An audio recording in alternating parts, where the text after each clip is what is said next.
Merci beaucoup pour cette introduction, Madame la Présidente. C'est un vrai honneur pour nous d'être invités ce soir pour parler de soft skills, de Coursera et des besoins des étudiants dans ce monde actuel pour améliorer les chances d'employabilité. Donc, je vais partager mon écran avec vous. Dites-moi ce que vous voyez bien à l'écran. Voilà, donc aujourd'hui, on va parler de pédagogie en ligne, des soft skills pour l'employabilité. Pourquoi? Parce que le monde change. Le monde déjà, avant la pandémie, était en train de changer.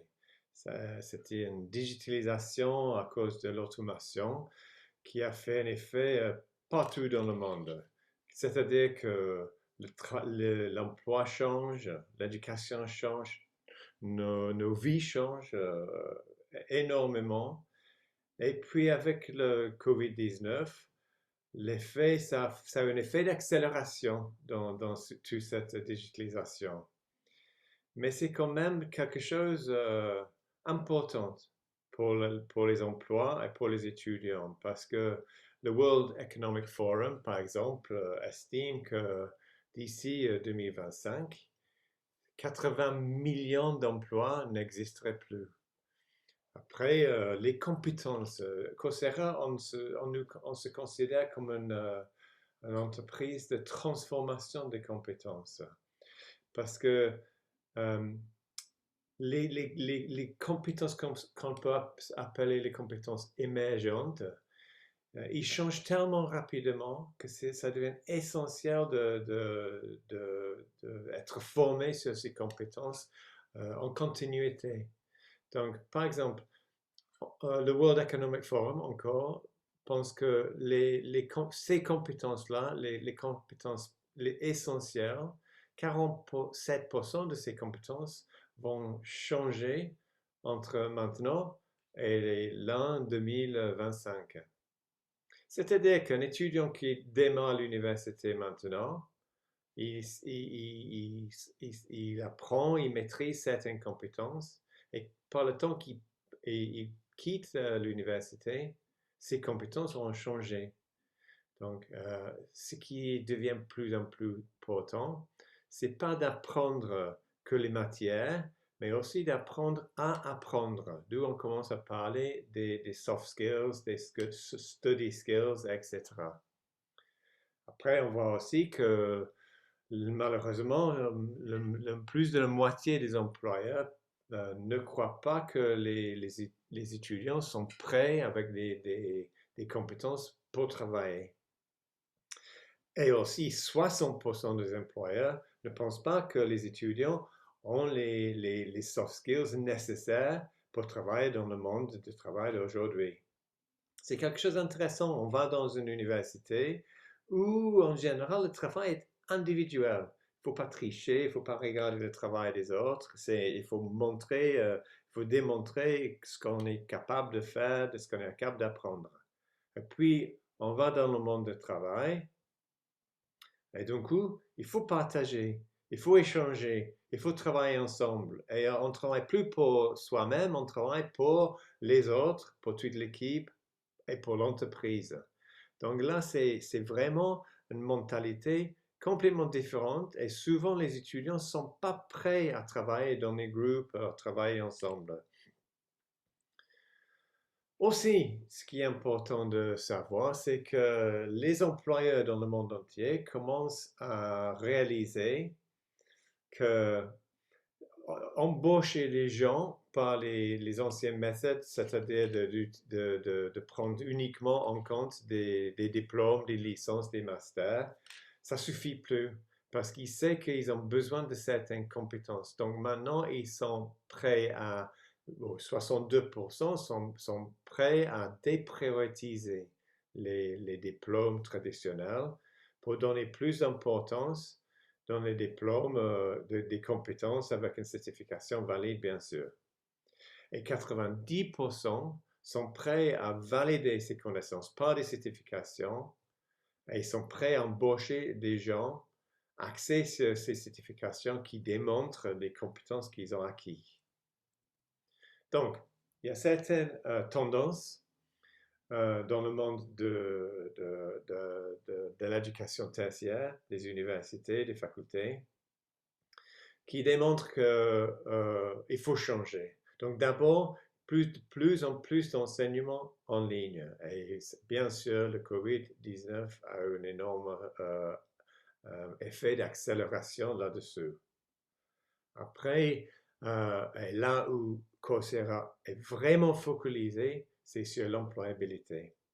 On sait que après cette pandémie, il y aura certainement une période difficile avec une crise économique.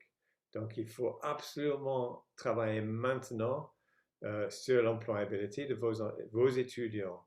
Et Coursera peut vous aider à ce but.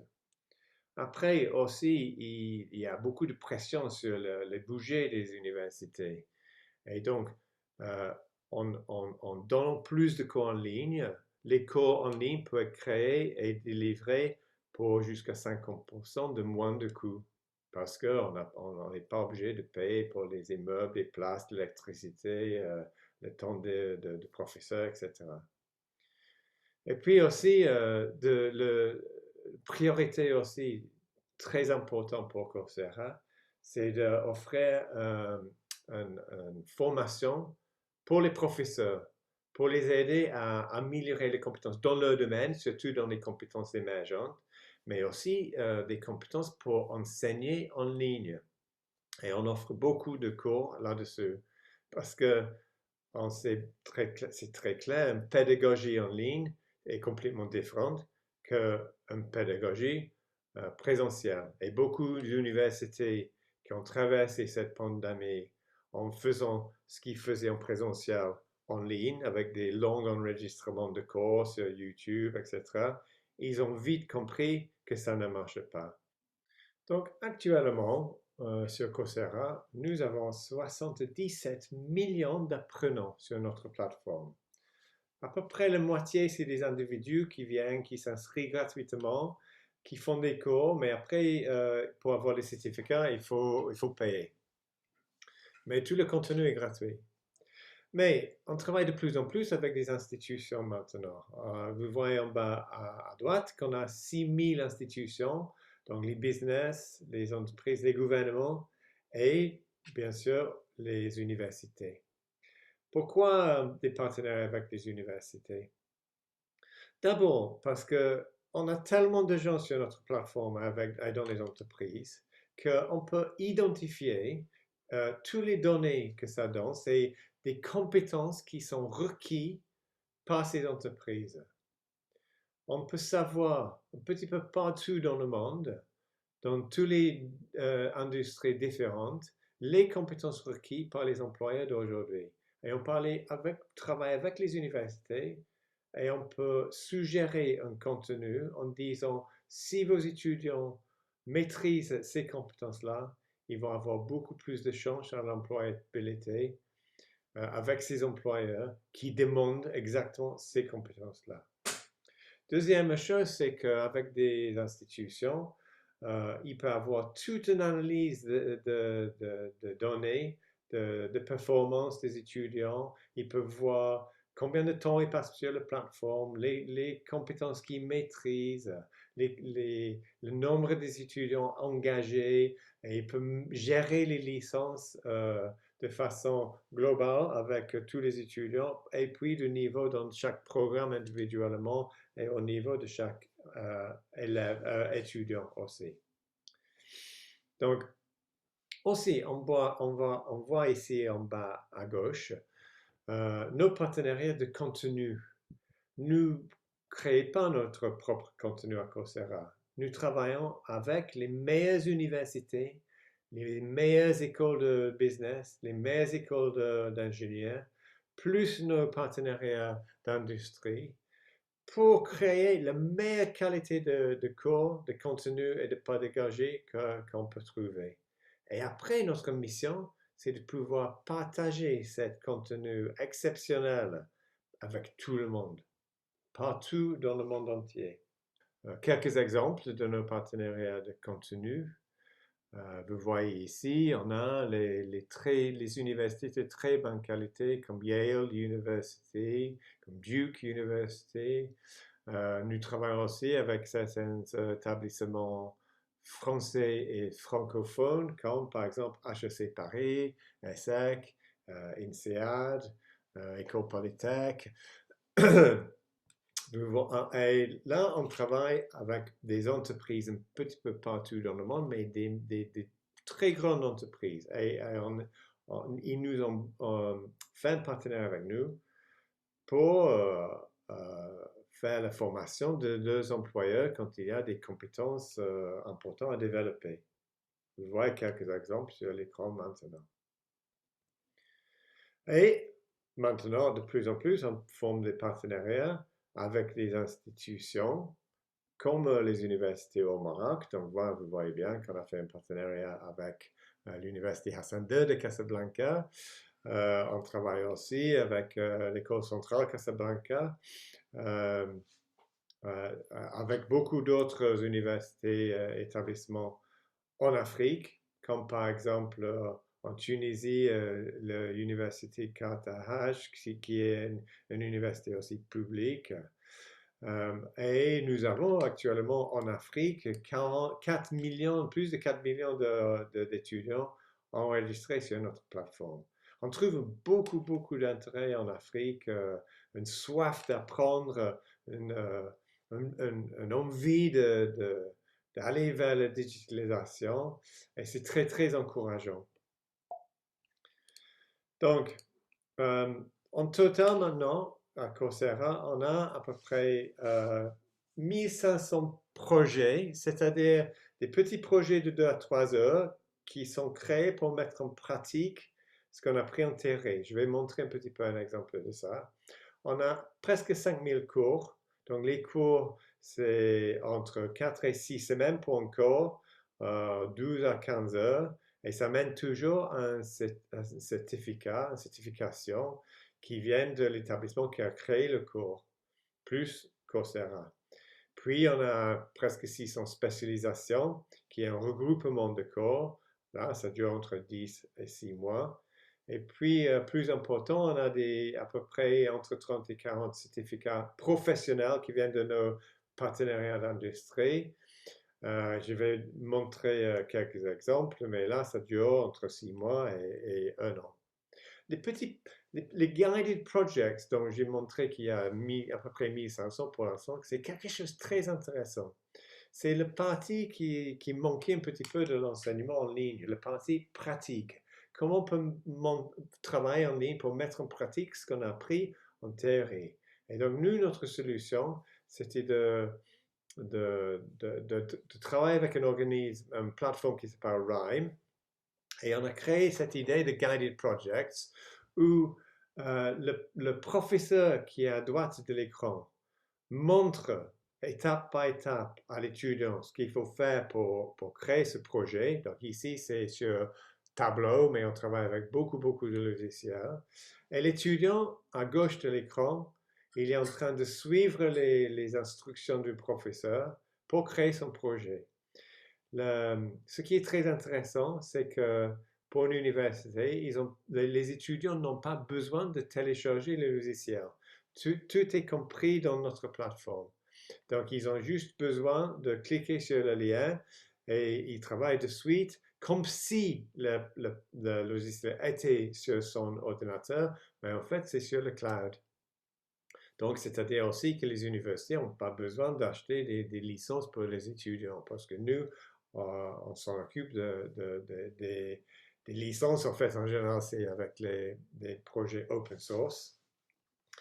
Et les problèmes de téléchargement de logiciels, de l'installation, etc., ça n'existe plus.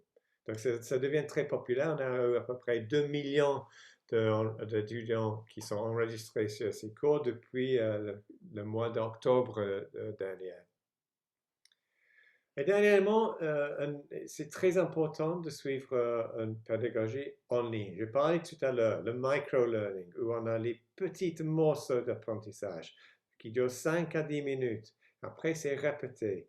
Et on peut toujours répéter jusqu'à qu'on acquis la connaissance et le savoir-faire et la compétence. Donc, on travaille avec beaucoup de contenus de différents formats, les vidéos, les textes, les discussions, les quiz. Après, on travaille sur le peer-to-peer review où on envoie son travail vers un groupe de pairs qui fait une petite évaluation et ça fait partie de l'évaluation de ton cours. Et après, oui, les assessments, les évaluations techniques.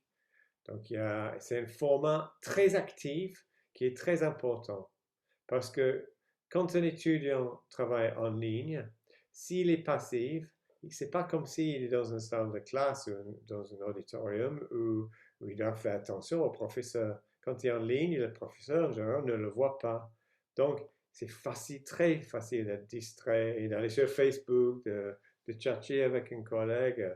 Donc, il faut que c'est une pédagogie où l'étudiant doit rester très actif. Et ça, c'est très, très important. Nous travaillons à travers tous les domaines. On est un peu spécialiste dans le data science, le computer science et le business. Mais comme vous voyez par cet écran, on travaille dans les soft skills, donc je vais parler tout à l'heure, mais aussi dans les sciences, dans les maths, dans les humanités, les sciences de la vie et les apprentissages de langue également. Donc, l'Université de l'avenir, si vous voulez, ça ressemble un petit peu à ceci. On commence avec les fondations, et les fondations, c'est les professeurs. C'est très important. Si les professeurs ne sont pas engagés, les étudiants peuvent pas, ça ne peut pas marcher avec les étudiants. Donc, nous, on suggère toujours à nos partenaires universitaires qu'ils offrent les licences également aux professeurs qu'aux étudiants. Et les professeurs peuvent en bénéficier pour améliorer les compétences dans leur domaine, mais aussi dans d'autres domaines qui les intéressent, mais aussi spécialisés dans l'apprentissage en ligne. Comment on fait pour enseigner en ligne? On a des cours spécialisés là-dessus. Après, on peut faire un match entre les cours de Coursera et les programmes des universités. On a un système qui s'appelle Course Match qui automatiquement génère une liste de cours qui sont complémentaires aux cours des universités. Donc, on peut voir aussi les lacunes où il y a des compétences qui manquent dans les cours d'université que nous, qui existent dans Coursera, et on peut suggérer de complémenter ces cours. Mais on travaille beaucoup maintenant dans cette idée de skills transformation, de transformation des compétences, et surtout dans le domaine des compétences émergentes qui traversent tous les domaines. Qu'est-ce que ça veut dire? C'est-à-dire que quelqu'un qui est, par exemple, un étudiant de business, il a besoin aussi de comprendre ce que c'est l'intelligence artificielle ou le machine learning ou la cybersécurité. Ces compétences émergentes deviennent très importantes, même essentielles pour tout le monde. Et donc, le modèle qu'on a à Coursera, c'est une licence, ça donne accès à tout notre contenu. Et ça, c'est très, très important parce que tous les élèves sont différents. Ils ont tous des besoins, des projets, des ambitions différentes. Donc, nous, on veut créer un partenariat pour être à la rencontre de ces besoins, de ces requis par les universités et les étudiants. Et dernière chose, donc multidisciplinaire bien sûr. Et la dernière chose, c'est que les soft skills, dont je vais parler maintenant, parce que les soft skills deviennent complètement essentiels et les employeurs partout dans le monde nous disent que c'est très très essentiel que les étudiants ont acquis les soft skills. Donc on va parler un petit peu de ce que ça veut dire les soft skills. On voit par exemple cette liste des travails de l'avenir. C'est une liste des compétences pour les travaux de l'avenir par Microsoft. Et on voit qu'ils considèrent les soft skills, ou human skills, comme ça s'appelle, essentiels pour tous les travaux de l'avenir.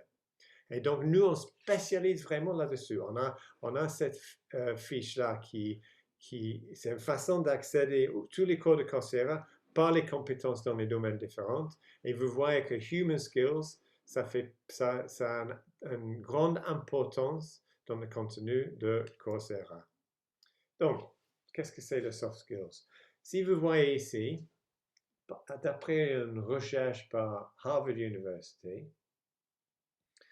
ils ont analysé les employeurs et ils ont vu que le succès dans les emplois, 85% de succès viennent des gens qui ont ces compétences, ces soft skills, ces people skills. Et 15% viennent des compétences techniques.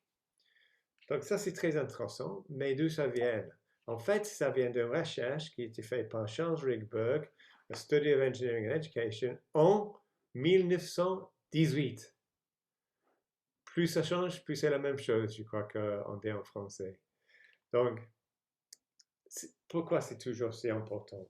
On peut juste faire un petit peu de recherche. Les employeurs maintenant reconnaissent que ces soft skills deviennent essentiels pour qu'un étudiant entre pas seulement avec les connaissances, mais avec les compétences de travailler en équipe, de travailler dans une façon créative, d'avoir une résilience, de pouvoir faire une collaboration avec des collègues. C'est quelque chose de vraiment essentiel, mais qui n'est pas traditionnellement enseigné dans les universités. Donc, en Coursera, on peut regarder les soft skills par d'abord ce qu'on appelle les human skills, soft skills traditionnels. Donc, c'est dans les domaines comme par exemple critical thinking. Et ici, on a des exemples de cours qu'on a sur Coursera pour le critical thinking, la pensée critique, peut-être on peut dire. Donc, on a des cours des universités comme Michigan, Critical Thinking for the Information Age. Après, Problem Solving, Communication, Innovation and Creativity, Leadership, Teamwork. On voit que ces compétences, ça mène à l'idée de travailler ensemble avec d'autres collègues. Comment on fait pour créer une équipe qui fonctionne bien? Après, soft skills aussi, il inclut les study skills. Les study skills, c'est très important. Les gens viennent à l'université première année et des fois, ils sont un petit peu perdus, un petit peu paumés parce qu'ils n'ont pas développé les compétences nécessaires pour réussir en fac. Et donc, on a un package de compétences pour aider les étudiants en première année ou même avant de venir en fac. Mais si on a une année de fondation, c'est très souvent, le point est très souvent sur les study skills pour qu'ils réussissent à l'université et qu'ils restent à l'université jusqu'à le diplôme. Donc, Learning How to Learn, c'est un cours qui est très, très populaire sur Coursera. Une fois qu'on a appris comment apprendre, le monde devient ouvert. Parce que je vous ai parlé tout à l'heure des compétences qui changent tellement rapidement. Si on peut démontrer à un employeur qu'on est fort à apprendre avec un certificat, l'employeur va être très intéressé par ceci. Après, on parle aussi des soft skills qui sont créés pour professionnaliser l'employabilité des étudiants, pour les préparer à entrer dans le monde du travail, c'est-à-dire pour chercher un travail, pour comprendre le travail qui va bien avec lui et ses compétences et ses ambitions. Après, les compétences nécessaires pour avoir du succès à trouver, à être embauché. C'est pas naturel et pour apprendre à faire des présentations, à faire la communication, à se présenter, à se négocier, à pouvoir comprendre les questions, à répondre bien dans un entretien. Et après, une fois embauché, comment on fait pour avoir un succès dans le travail, d'avoir des promotions, de contribuer à la société et à l'entreprise pendant des années. Et là, c'est des compétences, communication, time management, adaptability, etc. Et dernière chose, ce qu'on appelle civic skills, des compétences qui mènent à devenir un bon citoyen. C'est très important dans le monde, surtout un monde où c'est un petit peu le monde en ligne, un petit peu le Wild West, on peut dire, avec euh, beaucoup de problèmes de communication entre les gens un petit peu cachés derrière les ordinateurs. Et donc, c'est quelque chose de plus en plus important, je trouve. Les ethics, civic education, professional conduct, il y a toute une gamme de cours pour ces civic skills. Et dernière chose aussi, on a 90 cours pour l'apprentissage de langue. On fait un partenariat avec un spécialiste d'apprentissage de langue qu'on va annoncer très bientôt. On fait aussi des cours de français et d'autres langues, mais la plupart de nos cours sont en anglais. Mais quand même, nous avons, par exemple, 4900 cours, mais il y a de plus en plus 3400 qui sont traduits en français. Donc, c'est-à-dire, la personne parle en anglais, mais en dessous, il y a le texte en français, ou même 2400 cours où c'est traduit en arabe. Donc, il y a beaucoup de choix pour les non-anglophones de pouvoir suivre des cours de Coursera. On a aussi des cours en français et en arabe qui sont délivrés dans ces langues, mais peut-être 200, 300. Mais là, on a la plupart des cours qui sont traduits et beaucoup de cours 90 qui sont créés pour apprendre l'anglais aussi. Donc là, on voit par exemple Artificial Intelligence pour tout, un cours le plus populaire du monde, un des cours plus populaires en Coursera, qui est fait par un de nos fondateurs, Andrew Ng. Et là, on voit, lui, il parle en anglais dans la vidéo, mais en dessous, on voit le texte en français ou on peut l'avoir aussi en arabe. Et je voulais juste parler aussi des certifications qu'on a. C'est les certificats qui viennent des universités ou des entreprises qui ont créé les cours pour Coursera. Et c'est quelque chose avec beaucoup de valeur. Les étudiants peuvent ajouter ça sur le résumé. Avec le diplôme qu'ils ont eu à vos universités, ils ont aussi ces certificats de compétences qui donnent beaucoup de valeur pour les employeurs. Juste pour dire aussi que tous nos cours, donc tout est accessible par les téléphones portables et tout est téléchargeable. Parce qu'on sait qu'il y a dans beaucoup de pays, il y a des problèmes d'accès Internet. Donc, si l'étudiant est au fac où il y a une bonne connexion Internet, il peut télécharger les cours de Coursera, il peut travailler chez lui offline et après, la prochaine fois qu'il va en fac, tout synchronise. Donc, c'est quelque chose qui est très utile pour les étudiants qui n'ont pas d'Internet ou un bon Internet chez eux. Voilà. On travaille aussi avec beaucoup de partenaires francophones pour le contenu. On voit quelques exemples ici. Donc, on voit bien que c'est des universités de qualité. Sciences Po, École Polytech, INSEAD, etc. Et certains de nos cours qui sont aussi en français à l'origine. L'entrepreneuriat, l'économie de sol et de l'immobilier, l'espace moderne de Sciences Po, etc.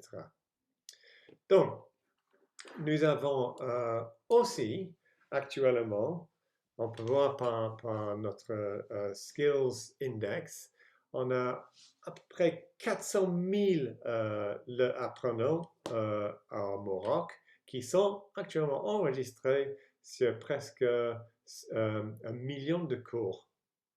Donc, c'est très bien et on peut partager avec vous toutes ces données, les compétences là où ils sont le plus forts, les compétences où ils sont peut-être un petit peu derrière, où il faut améliorer. Et on peut analyser ceci avec beaucoup de détails avec tous nos partenariats. Et juste pour finir, le cours le plus populaire au Maroc, c'est Learning How to Learn. C'est très intéressant. Powerful Mental Tools, c'est un cours que à l'Université Hassan II a aussi adopté pour beaucoup de leurs étudiants avec notre partenariat. C'est vraiment quelque chose d'important. C'est intéressant de voir que euh, les cours qu'ils ont choisis au Maroc, les trois premiers, c'est un petit peu les soft skills et les langues dont je parlais aujourd'hui. Mais après, on va donner quelque chose de plus technique, Programming for Everybody, Getting Started with Python. Après, très intéressant, Chinese for Beginners. Je sais qu'il y a une présence de plus en plus importante de Chine en Afrique en général, donc ça c'est quelque chose d'intéressant. The Science of Well-being, c'est un des cours les plus populaires aussi de Coursera sur la santé mentale des étudiants et la science derrière cette idée d'améliorer la santé de tout le monde. Donc voilà, je finis cette euh, présentation-là. J'espère que ça a été utile. Vous pouvez me contacter avec mon email ici pour parler de toutes sortes de partenariats et d'échanges. J'espère que c'était très utile. Merci infiniment de m'avoir invité, Madame la Présidente de l'Université Hassan II de Casablanca. C'était un vrai plaisir et un honneur pour moi de parler avec vous aujourd'hui de Coursera. Au revoir.